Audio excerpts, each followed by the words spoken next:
Hello friends, आप सभी का इस सेशन में स्वागत है। चलिए आज के सेशन की शुरुआत एक कहानी से करते हैं। एक बार एक राजा के राज्य में प्रधानमंत्री की जगह खाली थी, तो राजा ने सोचा क्यों ना योग्य व्यक्ति के चुनाव के लिए एक प्रतियोगिता आयोजित की जाए। उन्होंने पूरे राज्य में ढिंढोरा पिटवा दिया कि जो भी व्यक्ति इस पद के लिए अपने आप को योग्य मानता है और इस प्रतियोगिता में हिस्सा लेना चाहता है, तो वो दिए गए समय पर पहाड़ी के ऊपर स्थित मंदिर पर पहुंच जाए। समय दे दिया गया कि इस समय तक पहुंचना है। तो जो राजा के और मंत्रिमंडल के जो छोटे मंत्री थे, उन्होंने कोशिश की। वो लोग सब समय से मंदिर पहुंच गए। अब समय समाप्त होने जा रहा था,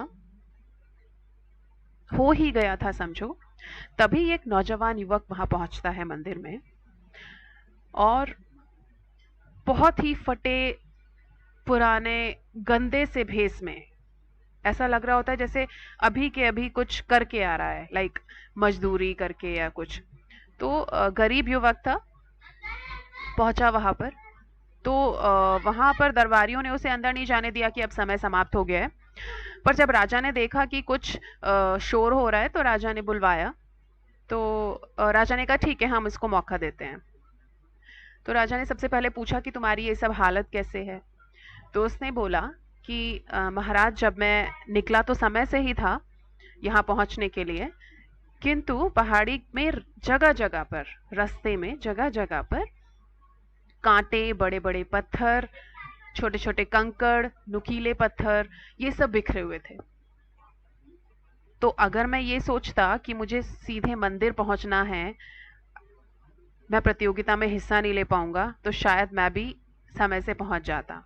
किंतु ये मुझे सही नहीं लगा, तो मैं वो हटाने लग गया, मैं रास्ता साफ करने लग गया। इसी वजह से मुझे देर हो गई।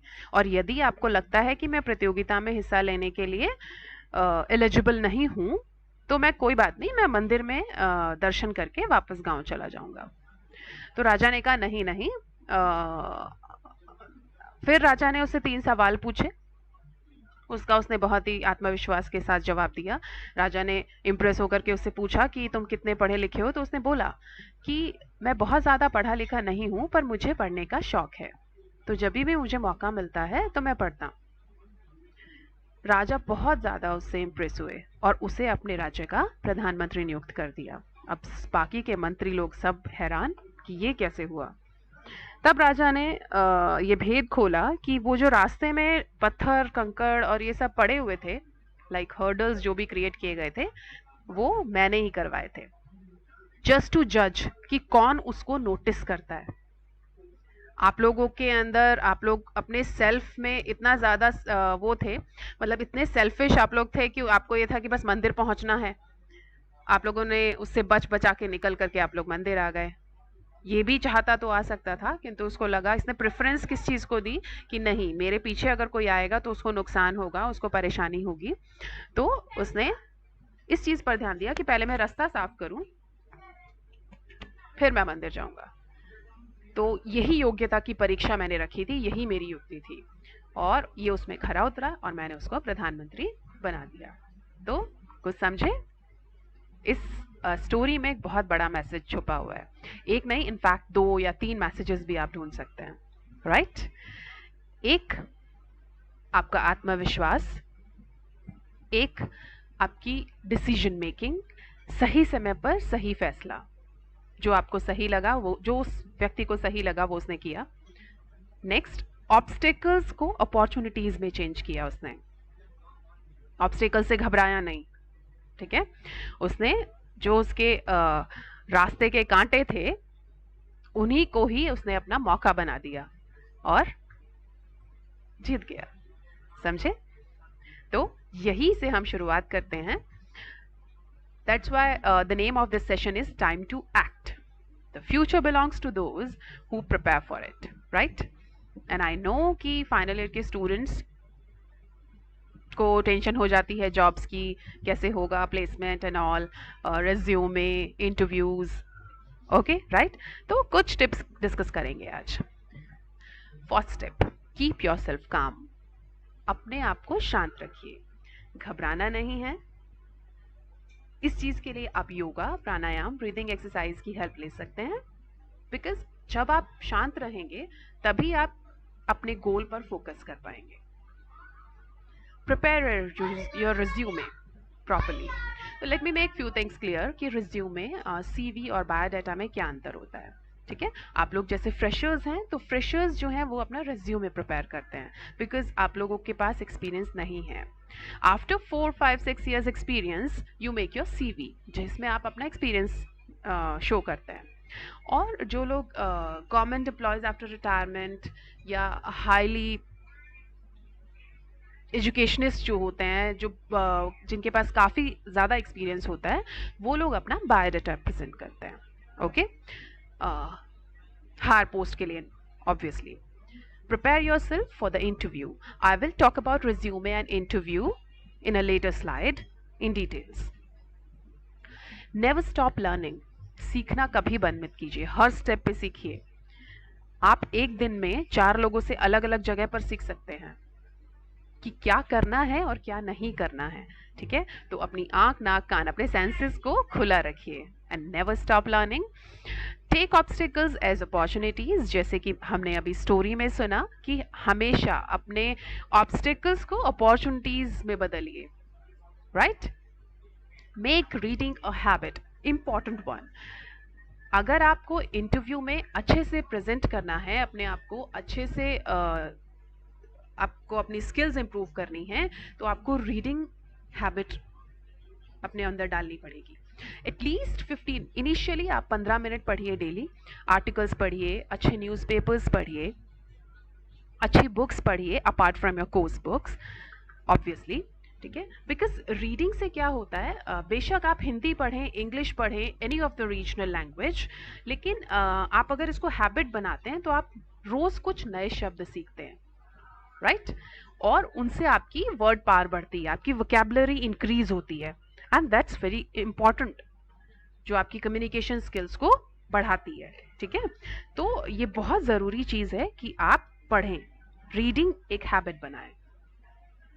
Upgrade yourself as per the demand. क्या होता है, कोशिश यही रहती है कि करिकुलम को इस तरह से डिज़ाइन किया जाए कि वो इंडस्ट्री की डिमांड के हिसाब से हो, बट स्टिल ग्रेजुअली बहुत जल्दी जल्दी चेंजेस होते रहते हैं इंडस्ट्री में, तो हमें उन चेंजेस के बारे में पता होना चाहिए। आप जिस भी स्ट्रीम में हैं, जिस भी फील्ड में हैं, उसमें क्या क्या अपग्रेडेशंस हो रहे हैं, उसके हिसाब से आपको अपने खुद को अपग्रेड करना है। राइट, लाइक अगर आप कंप्यूटर्स में हैं तो आपको पता होना चाहिए what is cloud, what is data sciences, artificial intelligence, machine learning, blockchain and all। ठीक है, तो क्या डिमांड है आपको। जो भी छोटे छोटे सर्टिफिकेशन वाले कोर्सेज होते हैं, आजकल सब कोर्सेज ऑनलाइन अवेलेबल हैं, तो आप अपने आप को अपडेट रख सकते हैं। तो upgrade yourself as per the demand. Okay, जिस भी जॉब के लिए आप जा रहे हैं, उस इंडस्ट्री की क्या डिमांड है उसके ऊपर रिसर्च कीजिए पहले। ठीक है, क्या आप उसको मैचअप करते हैं। ठीक है, तो ये सब चीज़ें आपको फॉरमोस्ट मालूम होनी चाहिए। Focus on one thing at a time. शुरू में कहते थे, काफ़ी पहले ये बोलते थे मल्टीटास्कर्स का ज़माना है, पर नहीं, आपको फोकस करना है एक समय में एक चीज़ पर। ठीक है, तभी आप उसमें अपना 100% दे पाएंगे।